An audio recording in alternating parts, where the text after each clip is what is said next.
Good morning. Welcome to your early morning intuitive guidance, also known as YEMIG. I'm Dr. Bonnie Nussbaum, America's kick-ass coach and psychologist. Here were some words to get us going today. And I love this deck. It's such a pleasant deck of cards, I think.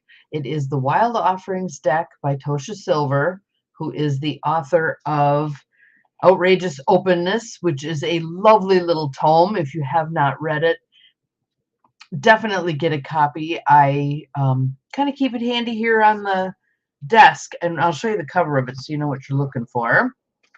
Looks like this. And the subtitle is Letting the Divine Take the Lead. Letting the Divine Take the Lead. And that's really what this card is about. So I'm going to show you the card. First, I want to show you the back. I love this. There is Ganesh. Ganesh is on the back of all of the cards, and I just think that's such a cool image. And then on the front, with some little flowers, Contentment. Our card for today is Contentment. So let's just take a few nice deep breaths and settle into contentment. Just allowing all thoughts to drift through. Coming into the present moment, right here, right now. And as you keep breathing deeply and easily, I'm just going to share the words from the card and then we'll run from there. Contentment. You can learn to rest in what you already have and already are. Suddenly, you remember, I'm right here, resting in God. So, for those of you who are uncomfortable with the concept of God, spirit, creator, nature, whatever works for you, universe, but just that sense of settling back, leaning back into the divine support. Learning to rest in what you already have and already are. And the challenge with learning to do that is that's not how we've set up our world. We are inundated with messages about how you're only going to be happy when you buy this thing, have that thing, lose this weight, marry that person, blah, blah, blah, blah. The truth is, when we become appreciative of what we already have, when we practice our gratitude, when we live in gratitude. Yep, I'm on, as my dad would say, I'm on this side of the dirt today. That's when the gratitude begins to, good morning, welcome to whomever's here. The gratitude begins to move you into that place of contentment, into that place of appreciating what's right here, right now, rather than worrying about what you don't have, what you think you need in order to be happy. That's all manipulation that's been placed upon us. And we get to choose whether or not we're going to buy in. I'm not buying in. I can be content and happy exactly as I am with what I have right now. That doesn't mean I don't strive to grow and change and learn, but it means that in this moment, I have what I need. I am who I need. Things are the way I need them to be. It's divine right order and divine right timing. So contentment. I want you to close your eyes and take some nice deep breaths and just settle into your body. And I want you to allow your attention to go, where in your body does contentment lie?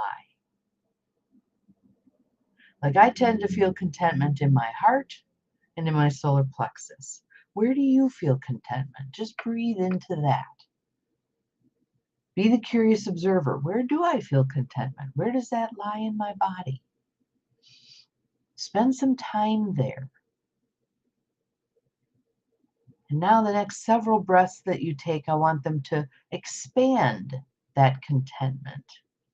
In this moment, there's nothing that you need. You are safe, you are loved, you have everything you need in this moment.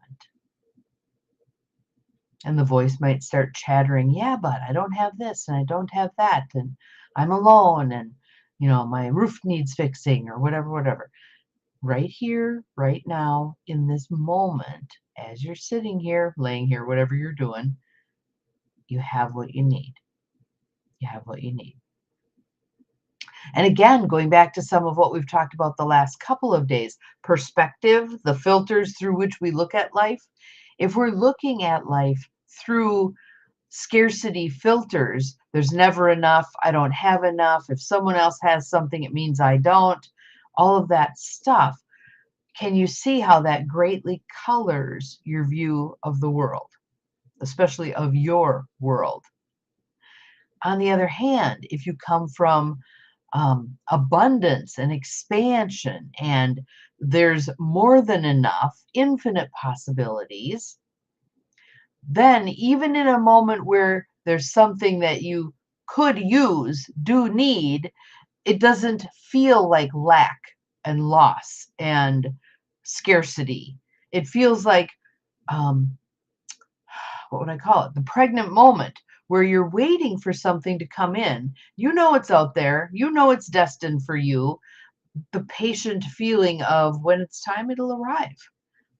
And I have a friend who lives this way, and frequently things have looked like there isn't enough in her life, or she's not going to have what she needs coming up. And it always works out. It always works out. Somehow there's a divine unfolding and something comes her way. So, kind of a la The Secret, you can put that stuff out there. I have need of X. Let it come to me in the divine right order and divine right timing. It doesn't have to be exactly how I think it ought to show up. If the problem gets solved, and it gets solved on a higher level, a level of love and light, we're all good. We're all good. It doesn't need to be right here, right now, exactly as I think it needs to be. That's setting myself up to be disappointed and to feel that lack, that scarcity. I'd rather come from a place of abundance. When it's the divine right timing and divine right order, everything I need will show up. Everything I need will show up. I had something come up last night where I was talking to someone on the phone, and he's all apologetic because something is going to come down today that isn't what we had planned on. I don't care. I don't care. I have every faith in the process that this will unfold as it's meant to, and this little seeming glitch is probably going to end up serving all of us in some way or another. No big deal. Not worth getting our undies in a knot about. So, again, what that does is it fosters contentment. It fosters contentment. Again, I love trotting out the Lynn Schuster comment of, I wonder how that's going to work out. With every faith and trust that it will work out in a beautiful way, sometimes in a way that I can't yet conceive of. So, learning to rest in what you already have and who you already are. I rest comfortably in who I already am, who I am right here, right now. Can you say that? Can you say that with comfort and conviction and belief? I rest in who I am right here, right now. There's a statement that comes out of the Psych K work that I do. I am content and blessed to be me. I'm content and blessed to be me. Try that on. Try that on. Say it out loud and see how it feels to you. I am content and blessed to be me. Do you feel any ooh? If you feel a little twinge of something, be curious. Put your attention right where you felt it. Breathe. Just be curious. You don't have to fix it. You don't have to change it. Observe it. Learn something from it. See what that's about. And then you can decide, yeah, I'd like to breathe my way through this. I would like to release this. I am content and blessed to be me. So, what I would like you to do moving forward today is I would like you to spend as much of your day as you can in contentment. What I have, what I do, who I know, who I'm with, what I do for my work, I am content and blessed to have all of this. And just be with it. And just notice how that impacts your day. Have an awesome day. Just a couple things going on coming up. I have, we just did a moon ceremony, so it'll be a couple of weeks until we have the new moon ceremony. I think it's new moon in Pisces. But that'll be coming up. And then the Empowerment Rising for March 6th is going to be on basically, what is it going to be on? Brain fart. Hang on. I'll tell you. I like to write them down because sometimes my brain does that. The misconception of stuckness, or how to free yourself. Because it is a mind thing, believing you are stuck in some way. And we can do a great job of binding ourselves up terrifically.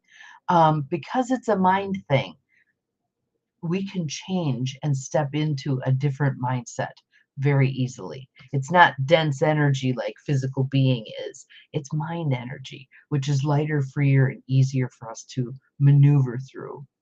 And also, I've got my writer's retreat coming up. I'm pretty close to full, but if there's anyone else who wants to join us, it's a physical event. We are here together at the motel. So if you'd like to join us for that, I call it a writer's retreat. It's actually so much more than that. We're going to do a releasing into the fire. We're going to do all kinds of cool stuff. So if you're interested in that, you can find all of those on my website, empowermentandpurpose.com. Have an awesome day. See you again tomorrow. Remember, you're capable of far more than you think you are. Bye-bye.